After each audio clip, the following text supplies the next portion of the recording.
지금 이제 월드컵 축구 경기가 지금 열리고 있는데요. 축구를 보다 보면 심판이 레드 카드를 꺼낼 때가 있습니다. 그러면 그라운드에서 퇴장입니다. 뛸 수가 없어요.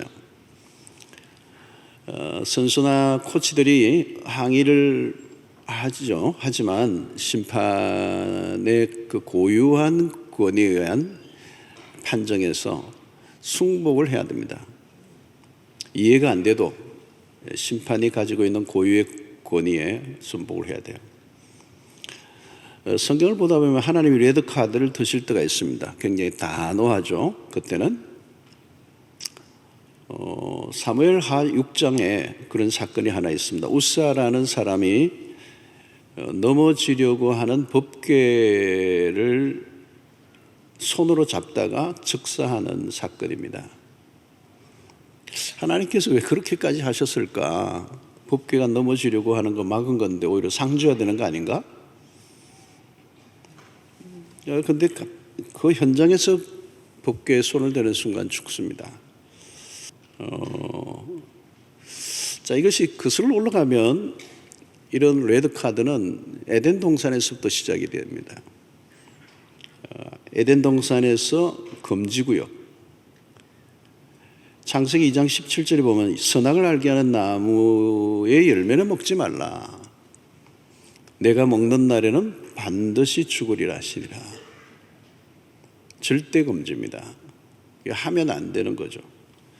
왜 먹지 말라고 하는지에 대한 구체적인 설명서는 없습니다. 선악과를 먹지 말라는 명령만 있는 것입니다.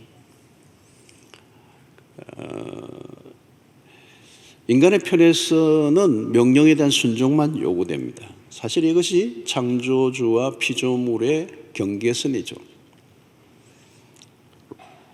먹는 날에는 반드시 죽으리라. 이 레드카드입니다. 한 번의 실수로 아웃입니다. 성경 안에는 종종 이 위험 표지판이 있습니다.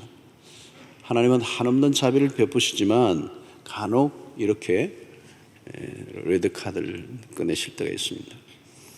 오늘 본문 1절을 보면 여호와께서 다시 이스라엘을 향하여 진노하사 그들을 치시려고 다윗을 격동시키사 가서 이스라엘과 유다의 인구를 조사하라 하시니라. 이 본문의 문맥으로만 보면 하나님께서 다윗을 격동시켜서 인구를 조사하게 하신 것으로 이렇게 보입니다. 조금 그래서 이 1절이 난해한 구절입니다. 그러면 다윗이 이렇게 인구 조사를 하게 한 원인 제공은 하나님이 하신 거거든요. 그런데 그것을 다윗에게 책임을 묻는다는 것은 이 말이 안 맞는 거죠. 그런데 이 사건을 다루고 있는 역대상 21장이 이제 대조를 이루는 그런 본문인데요. 역대상 21장 1절을 보면 이제 또 다르게 표현하고 있습니다. 그래서 우리가 성경을 성경으로 해석해야 되는 이유가 여기에 있습니다. 역대상 21장 1절을 보면 사탄이 일어나 이스라엘을 대적하고 다윗을 충동하여 이스라엘을 계수하게 하니라 그랬습니다. 여기에서의 주동자, 이스라엘 계수하도록 주동한 주동자는 누구냐? 사탄이라고 얘기해 놨습니다. 그러니까 이것을 사무엘하 24장 1절과 다시 연결시켜 보면 다윗의 마음을 움직이게 한 것은 사탄이었다는 겁니다. 다윗은 사탄의 충동에 넘어간 것이죠. 자, 이것을 종합하여서 이렇게 정리해 보면 하나님은 사단의 역사에 의해서 일어난 다윗의 범죄, 그 범죄에 대해서 하나님이 심판하시겠다는 그런 내용입니다. 자, 그러면 인구조사를 한 다윗의 죄가 무슨 죄냐? 인구조사 자체는 죄가 아닙니다. 민수기에서도 인구조사가 나옵니다. 나라를 효율적으로 운영하기 위해서는 필요하죠. 그러나 여기에서 다윗의 인구조사는 잘못되었습니다. 왜 잘못되었는지에 대해서 성경은 직접적으로 언급하지는 않아요. 그러나 인구조사에 대해 하나님이 심판하셨던 것으로 보아 분명히 잘못되었다는 것을 알 수 있습니다.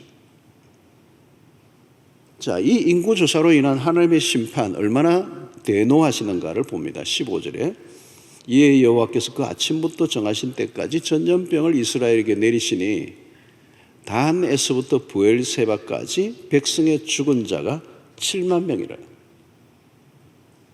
하나님이 전염병을 내리셨는데 혹독한 심판이 임했습니다. 생각보다 이 심판의 사이즈가 너무 큰 거예요. 왜 그러면 하나님이 이렇게 심판을 내리셨는가? 그 인구조사 안에 다윗의 내면의 동기와 인구조사의 목적에 하나님이 관심을 갖고 있습니다. 다윗의 인구조사는 엄밀히 얘기하면 단순한 인구 센서스가 아니고 군사력에 대한 조사였습니다. 그래서 구절을 보면 다 이렇게 통계가 나오는데 요압이 백성의 수를 왕에게 보고하니 굉장히 오랜 시간이 걸렸습니다. 그 보고를 하니까 곧 이스라엘에서 칼을 빼는 담대한 자가 80만 명이요 유다 사람이 50만 명이었더라고요. 엄청난 군사력입니다. 고대 사회에 여러분 이 정도 숫자라고 하는 것은 믿어지지 않을 만큼 강력한 군사력을 갖추고 있었다는 거예요. 여기에서 우리는 무엇인가 감을 잡게 되는데요. 그것이 무엇입니까? 다윗은 지금 성공에 도취되어 있다는 것입니다. 그런데 인구조사를 통해서 자신의 성공을 확인하고 싶어 한 것이죠. 자신의 왕국의 사이즈가 얼마나 큰가를 알고 싶었습니다. 다르게 이야기하면 내가 얼마나 대단한 왕이 되었는가를 자랑하고 싶었던 거죠. 여러분 이것이 바로 교만입니다. 성경은 사탄이 다윗의 마음을 충동한 것이라고 지적하고 있습니다. 사탄의 개입이죠. 그리고 사탄의 개입의 핵심적 그 목표는 하나님에 대한 반역입니다. 다윗은 지금 자기를 드러내고 싶은 욕망에 빠져 있습니다. 그리고 성공에 도취되어 있습니다. 여러분 어디를 가나 따라 붙는 죄가 하나 있습니다. 그게 바로 교만입니다. 다윗은 모든 것을 자기에게로 공을 돌리고 싶어 했습니다. 그리고 교만의 죄가 찾아들는 순간 하나님이라는 존재는 불편해지기 시작합니다. 자, 다윗은 분명히 잘못된 길로 빠져 있습니다. 인구조사의 명령을 내리자 그의 신복 요압 장군이 그에게 어떻게 반응합니까? 깜짝 놀랍니다. 그리고 다윗에게 이렇게 얘기합니다. 3절에 요압이 왕께 아뢰되 이 백성이 얼마든지 왕의 하나님 여호와께서 100배나 더하게 하사 내 주 왕의 눈으로 보기에 하시기를 원하나이다. 그런데 내 주 왕은 어찌하여 이런 일을 기뻐하시나이까? 요압이 제대로 조언하고 있습니다. 하나님께서 이 백성을 얼마든지 100배나 더하게 할 수 있는데 하나님의 어떤 역사를 얘기하고 있는데요. 요압이 정확하게 보고 있는 것입니다. 왕이여 왜 쓸데없는 일에 지금 관심을 갖고 있습니까? 요압이 보기에는 느낌이 좋지 않았던 것이죠. 이것은 하나님 앞에서 큰일 날 일이라고 하는 것을 알았습니다. 지금까지 이스라엘이 지나온 것은 군사력이 아니었던 게 분명합니다. 조금이라도 깨어있는 사람이라면 이런 행동을 해서는 안 될 일입니다. 요압의 판단은 옳았습니다. 그러나 다윗에게 요압의 충고는 전혀 먹혀들지 않았습니다. 여러분 화려한 성공에 도취되어 있는 순간 다른 사람들의 말에 귀를 기울이지 않습니다. 더 무서운 것은 하나님마저도 안중에 두지 않는 것입니다. 결국 숫자가 우상이 되어버리고 말았습니다. 그 엄청난 군사력의 파워에 정신을 잃어버리고 말았습니다. 다윗은 매우 위험한 금지 구역을 거닐고 있습니다. 자, 여러분 이때 이런 상태에는 어떤 정상이 일어나는가 하는 겁니다. 어느 순간부터 하나님의 은혜라는 단어가 낯설어집니다. 하나님은 조금씩 변두리로 밀려나고 있었던 것이죠. 그래서 다윗에게는 지금 하나님이라는 존재는 그렇게 귀중한 존재가 큰 존재가 아니에요. 작은 존재로 나와요. 하나님을 찾는 사람들은 무기력한 사람들이나 실패한 사람들이나 찾는 것처럼 여겨집니다. 여러분, 다윗은 누구입니까? 인생의 수많은 위기의 골짜기를 지나온 사람입니다. 그야말로 한순간도 하나님 없이 살 수 없었던 사람이었어요. 다윗은 어린 시절 골리앗과의 싸움에서 외친 신앙 고백을 보십시오. 사무엘 17장 47절입니다. 우리 한번 이건 신앙 고백의 마음을 담아서 한번 같이 읽도록 하겠습니다. 시작. 또 여호와의 구원하심이 칼과 창에 있지 아니함을 이 무리에게 알게 하리라. 전쟁은 여호와께 속한 것인즉 그가 너희를 우리 손에 넘기시리라. 여러분, 골리앗을 넘어뜨리기 위해 칼과 창이 필요 없다는 거예요. 명확한 태도입니다. 전쟁의 승패는 하나님의 손에 달려있다. 다윗은 그걸 믿었던 거죠. 하나님이 개입하시면 판도가 달라집니다. 일반적인 상식이 깨어집니다. 여호와께 속한 전쟁은 수의 싸움이 아닙니다. 군사력의 자랑은 아무 의미가 없고 중요한 것은 그 배후에 누가 계시냐의 문제입니다. 자, 다윗은 오래전에 이미 이 하나님의 능력을 확실하게 경험했습니다. 시편 20편 7절에서 다윗이 이런 고백을 해요. 어떤 사람은 병거, 어떤 사람은 말을 의지하나 우리는 여호와 우리 하나님의 이름을 자랑하리로다. 얼마나 멋진 고백입니까? 전쟁이 하나님께 속한 것이라면 우리가 할 일은 딱 하나밖에 없어요. 눈에 보이는 군사력이 아니라 하나님을 의지하면 되는 것입니다. 다윗은 병거와 말의 수를 자랑하지 않았던 사람이에요.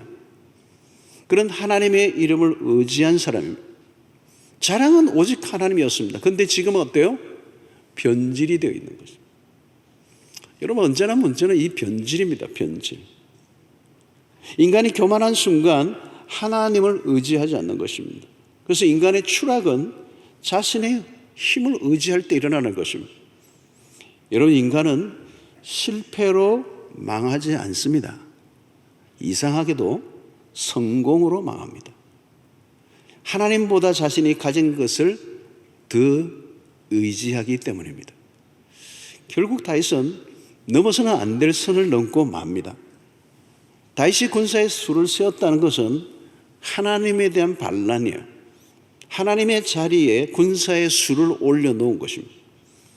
더 이상 하나님을 의지할 필요가 없다는 착각에 빠져듭니다. 이것은 바세바 사건과 비교 안 되는 다윗의 생애의 큰 실수입니다. 바세바 사건이 작은 사건입니까? 큰 사건입니다. 남의 아내를 빼앗고 그 남편까지 죽인 이 사건이 어떻게 작은 사건이 될 수가 있겠습니까? 그런데 인구조사는 그것을 훨씬 웃도는 사건입니다. 이것은 한마디로 하나님을 전면적으로 배반한 사건입니다. 하나님의 은혜에 대한 전면 부정입니다. 다윗은 지금까지 어떻게 여기까지 왔습니까? 하나님의 도우심으로 전쟁의 승리를 거두어 왔습니다.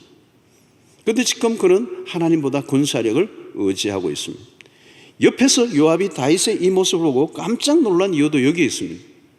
다윗은 겁도 없이 이 금지구역 안으로 걸어 들어가고 있었던 것이죠. 결국 다윗은 예배의 대상을 바꾸고 있습니다. 그 예배의 중심에 다윗 자신이 앉아 있었던 것입니다. 하나님의 자리에 다른 것을 앉히는 것보다 더 위험한 것은 없습니다. 자, 다윗은 언제부터인가 자기가 하나님이 되어 있습니다. 권력은 사람의 뇌를 바꾸어 놓는다고 합니다. 권력을 가지는 순간 사람이 변한다는 거예요. 하나님은 이 다윗이 오늘 이 변질된 이 모습을 우리에게 지적하고 있는 것이죠. 다윗은 힘들고 어려울 때는 하나님을 전적으로 매달리고 살았습니다. 그의 지난 삶을 보면 한순간도 하나님에게서 눈을 뗄 수 없었습니다. 사울에게 쫓겨다닐 때도 마찬가지입니다. 그런 하나님 없이는 한순간도 살 수 없다라는 사실을 경험했습니다. 그런데 이제는 자신이 하나님이 되어 있습니다.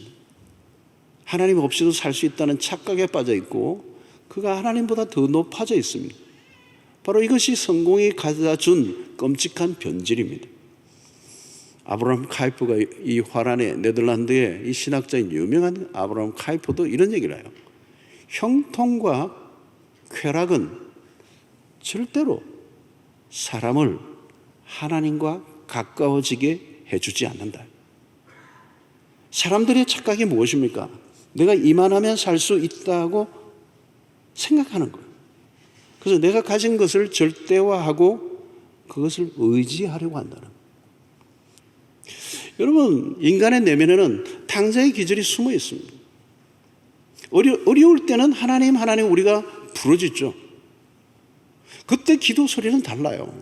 내 삶에 절박한 것이 있으면 호흡하는 순간마다 입에서 하나님을 찾게 돼요.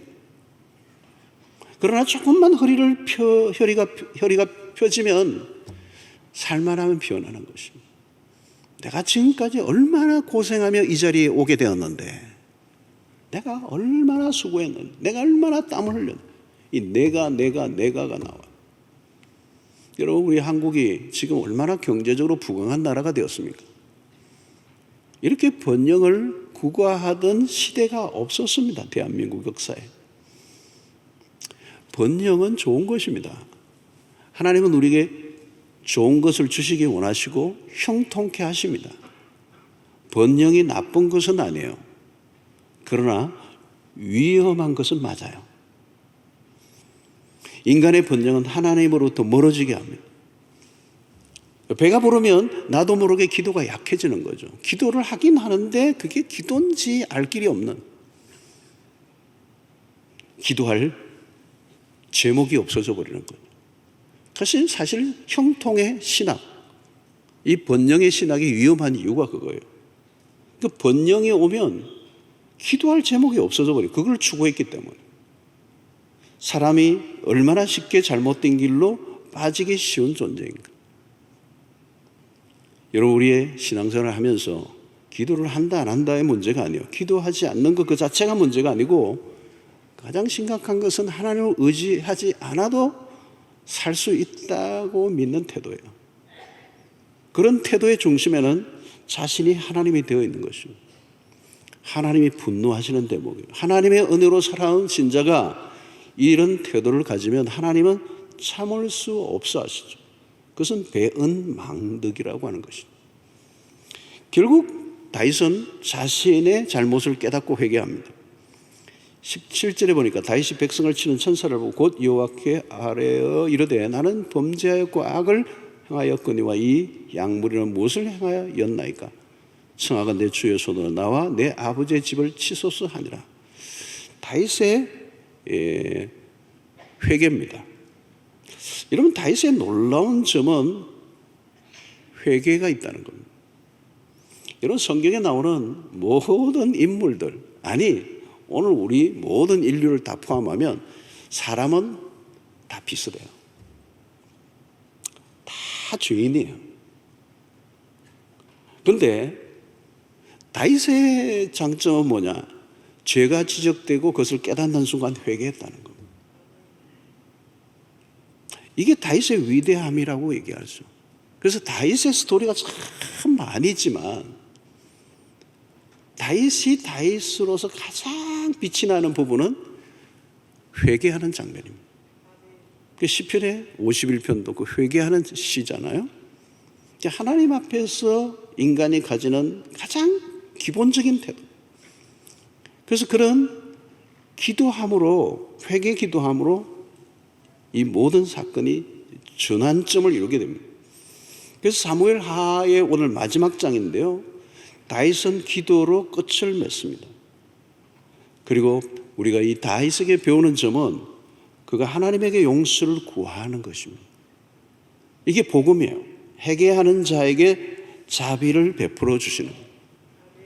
신자에게 주어진 특혜죠. 하나님에게 용서를 구하면 사는 길이 열립니다. 하나님은 70번에 7번이라도 용서를 구해도 용서하시는 분이십니다. 그런데 이 회개가 아무나 하는 게 아니라는 거예요. 하나님의 은혜를 아는 자가 하는 것입니다. 하나님은 선지자 갓을 통해서 하나님을 위하여 단을 삭게 합니다. 다윗은 순종하고 아라우나의 이 타작마당을 돈을 주고 사서 단을 샀게 합니다. 25절에 보면 그곳에서 여호와를 위하여 제단을 쌓고 번제와 화목제를 드렸더니 이에 여호와께서 그 땅을 위한 기도를 들으심에 이스라엘에게 내리는 재앙이 그쳤더라 그랬어요. 하나님의 단을 쌓게 되자 놀라운 일이 났어요. 무섭게 내리치던 재앙이 끝이 납니다.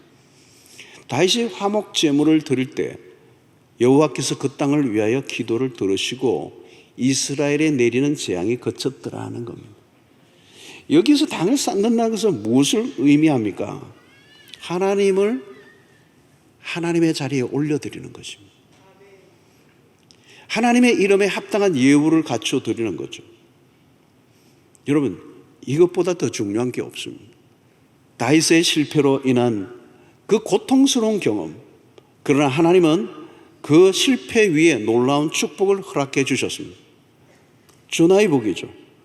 회복의 사건을 통하여 성전 건축의 장소로 허락해 주시는 은총이 주어졌습니다. 이 얼마나 놀라운 하나님의 섭리입니까? 여러분, 이 변화의 중심에는 예배가 있습니다. 예배. 사실 하나님이 선지자 갓을 통하여 다윗에게 이 단을 쌓게 만들었어요. 이 단을 쌓는다는 것은 중요해요. 하나님으로만 섬기겠다는 결단이 들어있는 것입니다.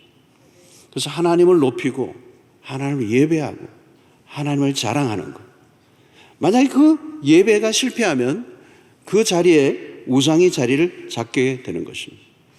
여러분, 오늘 우리는 우리의 모든 삶에 우리의 자신의 연약과 한계를 인정하고 하나님만이 우리의 예배와 경배를 받으시기에 합당하신 분일 뿐만 아니라 그분의 힘으로 이루어진 것에 의해서 우리가 살아가고 있음을 인정하고 하나님의 은혜를 우리가 노래해야 하는 것입니다.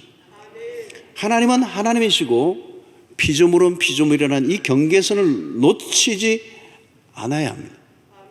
바로 이 경계선을 잊어버리면 우리는 금방 오만하고 방자하게 되고 그것이 결국 레드카드를 받는 일인 것입니다. 여러분들이 가지고 있는 것들이 어떤 것이든 그런 것들 때문에 속지 않기를 바랍니다. 하나님이 아닌 것을 의지하지 마십시오. 하나님을 희미하게 하나님이 어려운길에서 잘 안 보이고 다른 것들이 내 시야를 가리고 있다면 위험한 것이죠.